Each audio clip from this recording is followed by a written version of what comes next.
2024 লোকসভা নির্বাচন বসিরহাট। আমরা যদি দেখি উত্তর 24 পরগনা এবং দক্ষিণ 24 পরগনা দুই জেলায় কিন্তু সংখ্যালঘু ভোটের শতাংশ দিক থেকে বেশি।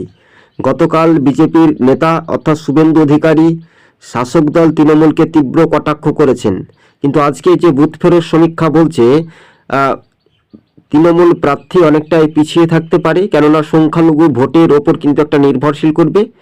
এই মুহূর্তে যে সমীকরণ একেবারে বলা যেতে পারে যে চতুর্মুখী লড়াই। আমরা যদি দেখি মোট ভোটদাতার সংখ্যা হচ্ছে বসিরহাট লোকসভার কেন্দ্রটি 14,90,596টি। কোন কোন বিধানসভা নিয়ে একেবারে একটি লোকসভা গঠিত একেবারে স্পষ্ট, কিন্তু তৃণমূল অনেকটাই পিছিয়ে থাকতে পারে বসিরহাট কেন্দ্রে, এমনটাই গুরুত্বপূর্ণ যে সি ভোটারের জনমত সমীক্ষাতে বলছে সম্ভাব্যত।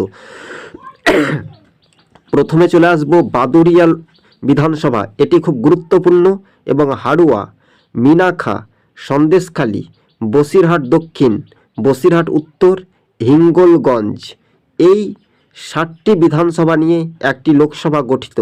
বর্তমানে তৃণমূলের সাংসদ রয়েছেন নুসরাত জাহান, কিন্তু এবার চতুর্মুখী লড়াইয়ে বাম, আইএসএফ, কংগ্রেস, বিজেপি ও তৃণমূল হাড্ডাহাড্ডি লড়াইয়ে শেষ পর্যন্ত বসিরহাট লোকসভা সংখ্যালঘুদের ওপর ভোটারদের ওপর কি নির্ভরশীল করবে, না কোন দিকে রায়?